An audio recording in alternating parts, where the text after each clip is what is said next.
Assalamualaikum warahmatullahi wabarakatuh. Apa kabar semua sidang penonton ya? Diharapkan semuanya sehat fizikal dan mental. Ya. Lebih-lebih lagi dalam kekalutan suasana politik yang berlaku sekarang di negara kita atas masalah yang memang dah ada, iaitu masalah pandemik. Ya, saya betul-betul mengharapkan agar semua sidang penonton ya sentiasa berada dalam keadaan sehat walafiat fizikal dan mental. Alhamdulillah sekali lagi pada malam ini sidang penonton bersama dengan saya Zulhazmi bin Ilyas ataupun jurutera pusaka ya dalam kisah 9 suku malam. Satu channel yang disediakan oleh pihak My Pusaka dalam berkongsi kisah suka dan duka urus pusaka dan perancangan pewarisan. Ya, Alhamdulillah masih lagi diberi peluang ya dalam keadaan yang serba kekalutan ni ya. Sama-sama kita berkongsi. Saya menyeru semua sidang penonton yang bersama saya pada malam ni ya, like, share ya dan follow FB Live mypusaka.info ya, sebab ini memang pengalaman sebenar yang kami tangani ya sebagai seorang perunding My Pusaka ya. Tak boleh didapati daripada buku-buku cerita ataupun ensiklopedia. Ini adalah pengalaman sebenar kami ya. Apa yang saya akan kongsikan pada malam ni adalah kisah duka pusaka seorang mualaf. Kisah ni berlaku lebih kurang dalam 2 hingga 3 tahun lepas, ketika di awal-awal pembabitan saya dalam bidang perancangan legasi dan urus pusaka ni ya. Dia bukannya, kisah ni bukan klien ya, bukan klien saya, tetapi salah seorang saya boleh katakan umat Islam ya yang terkesan dengan isu urus pusaka dan menghubungi saya ya melalui kontak number yang biasanya saya posting dalam FB ya.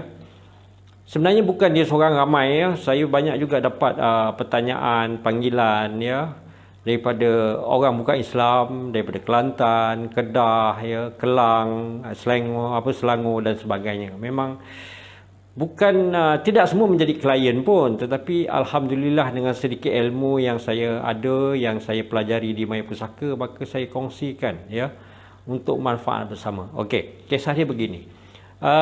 Seorang ibu muda ya, ibu tunggal muda lah ya, setelah kematian suami, mempunyai 2 anak yang masih kecil ya. Suami mereka pasangan suami isteri yang muda ya.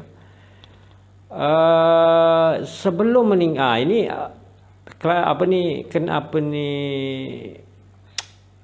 Balu ni mengadu kepada saya ya. Sebelum suaminya meninggal ya, pernah suaminya berpesan kepada beliau ya, ini berdasarkan cerita yang dikongsi ya. Dia kata suaminya tidak mempunyai harta lain. Maklumlah baru pasangan yang baru berkahwin ya, baru saja berkahwin, anak pun baru 2 orang kecil-kecil ya. Dia kata tak ada harta lain yang dia tinggalkan kecuali pampasan daripada takaful. Ya.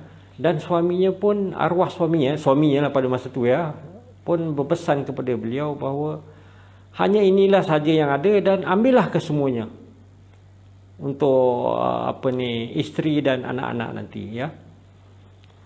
Tetapi yang agak pelik ya dengan situasi ini, suaminya ni, arwah suaminya membuat takaful ya, membuat takaful, hibah takaful ni semasa beliau masih lagi bujang, belum berkahwin. Jadi arwah suaminya pun dah berpesan kepada ejen takaful tu. Dia kata buat masa ni penama tu ataupun penerima tu biarkan kosong lagi. Yalah, maklumlah masa tu masih bujang kan. Dan ejen takaful tu pun setuju ya, faham.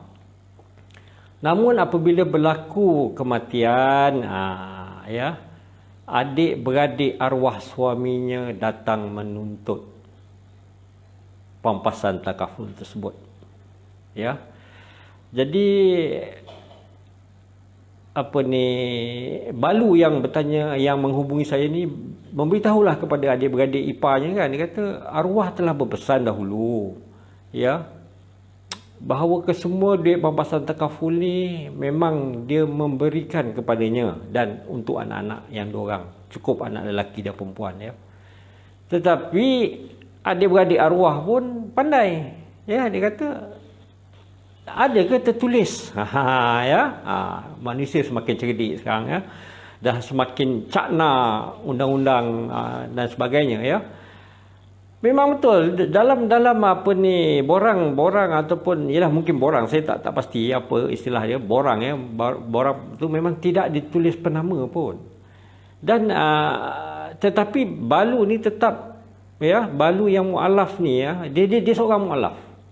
Dia menghubungi saya, dia kata saya ada masalah ni kan, saya ni seorang mualaf, saya tak tahu kan, adik-beradik arwah suaminya semua pendidikan agama yang cukup, jadi saya serba salah, dia kata, sama ada saya ni berada di pihak yang betul ataupun bagaimana, sebab arwah suami telah berpesan ke semua wang pampasan takaful ni milik saya dan anak-anak.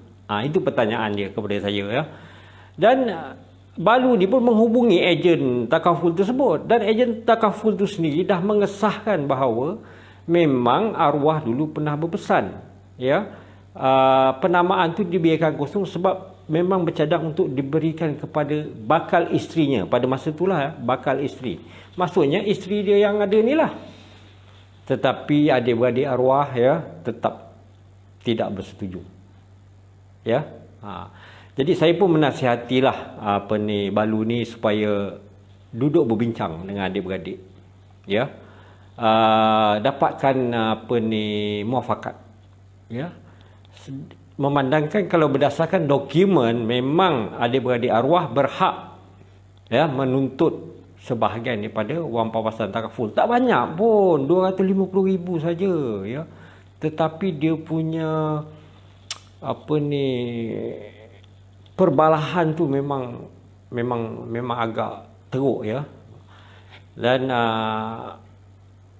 apa yang lebih menyedihkan saya kan, Balu tu pun berkata dia mualaf, ya, dulu dia daripada bangsa Bumi Putra di Sabah sana, ini klien Balu di Sabah, ya. Dan dia kata dia memang tak tahu pasal hukum-hukum faraid ni, ya.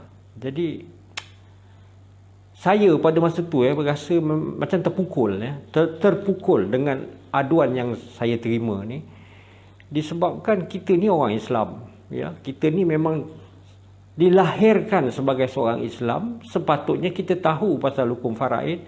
Sebab apa? Sebab asas hukum faraid ni telah dinyatakan di dalam Al-Quran, ya, surah An-Nisa ayat 11, ayat 12 dan ayat 176. Di mana Al-Quran ni telah diturunkan atas muka bumi ni 1400 tahun dahulu. Dan sepatutnya kita ni sebagai seorang Islam semestinya lebih arif berbanding dengan Balu yang mualaf ni. Yang itu saya rasa memang terduduklah, senang cakap, ya. Malu. Ya, memang malu. Jadi sidang penonton yang saya hormati sekalian, apa pengajaran yang dapat diambil, ya, daripada kisah ni? Yang pertama, macam saya cakap tadi, kita ni alhamdulillah dilahirkan sebagai seorang Islam, tetapi biasanya kita ni take for granted.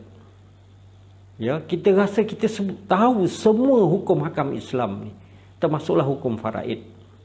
Tetapi kenyataan kita sebenarnya tak faham pun pasal hukum faraid, ya.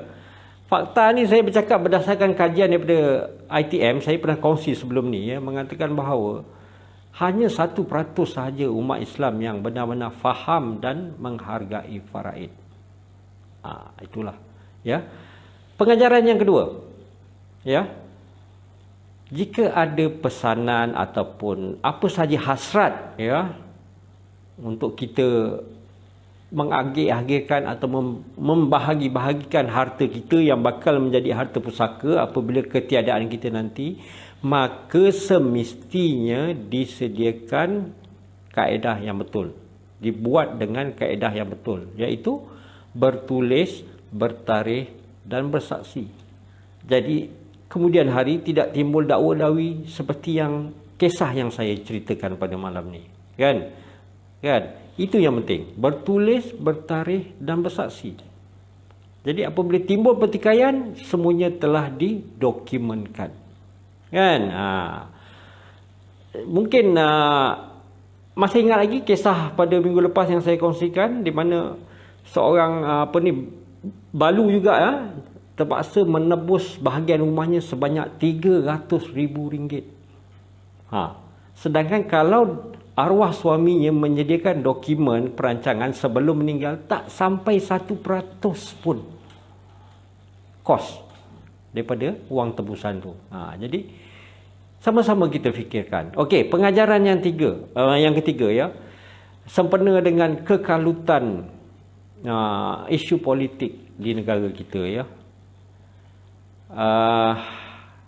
Yalah, kita tengok pemimpin politik ni kan, lompat sana, lompat sini. Ya. Kerajaan terpaksa dibubarkan, lantik kerajaan baru kan. Sedangkan kita sekarang berada dalam satu keadaan pandemik. Ya, yang teruk. Hari-hari kalau kita baca, ada saja kematian akibat COVID-19. Tetapi seolah-olah pemimpin ni tak begitu ambil tahu masalah rakyat. Dah tentu kita marah, ya. Kita memilih mereka untuk memperjuangkan kita, tetapi mereka sibuk gila kuasa. Kita marah pemimpin kita. Tetapi tuan-tuan dan puan ya, jangan hanya pandai menyalahkan pemimpin, ya. Kita ni rakyat, jangan hanya pandai menyalahkan pemimpin. Sebab apa? Pemimpin adalah cerminan rakyat. Kita yang memilih mereka. Bagaimana jenis orang yang kita pilih? Ya? Kan negara kita pun merdeka belum lagi 100 tahun, masih muda belia. Sebab apa saya nak kaitkan dengan isu harta pusaka? Macam saya cakap awal-awal tadi, asas hukum faraid telah dinyatakan di dalam Al-Quran surah An-Nisa ayat 11, ayat 12 dan ayat 176. Dan telah turun ke bumi ini 1400 tahun dahulu. Kan? Tetapi masalah harta pusaka yang melanda umat Islam di Malaysia ni masih lagi berlaku sehingga sekarang. Berebut, berbalah sesama waris. Ada yang sampai berperang, berbunuh. Disebabkan apa? Harta pusaka. So logik dia, 1400 tahun telah ada undang-undang, tetapi tidak dipatuhi kan oleh kita rakyat, kan? Apakan lagi dengan negara yang baru 63 tahun merdeka. Jadi sama-sama kita fikirkan ya. Jadi kepada sesiapa yang masih lagi ada isu urus pusaka arwah yang belum diselesaikan, sama-sama kita fikirkan. Ya, kita risau dalam keadaan tidak sedar, kita memakan hak orang lain ataupun apa dia? Memakan harta batil. Ya, jadi kesannya apa? Itu yang berlaku kepada kita sekarang dengan pemimpin-pemimpin yang okey.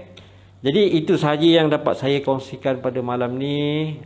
Kisah 9 suku malam akan bersiaran lagi esok hari ya, bersama perunding yang lain dan kisah yang lain, dan insya-Allah sidang penuntut akan bersama dengan saudara Zulfadli ya, daripada tim jurutera pusaka pada hari Selasa minggu hadapan, dengan tajuknya Pusaka Mahu, Rancang Harta Tak Mahu. Macam mana tu? Ya, sama-sama kita saksikan pada siri yang akan datang. Jadi tolong jangan lupa ya, like, share dan follow FB Live Kisah 9 Suku Malam mypusaka.info. Jadi sekian saja, sehingga bertemu lagi di lain siaran ya. Saya sudahi dengan wabillahi taufik wal hidayah. Wassalamualaikum warahmatullahi wabarakatuh. Terima kasih. Kita jaga kita insya-Allah.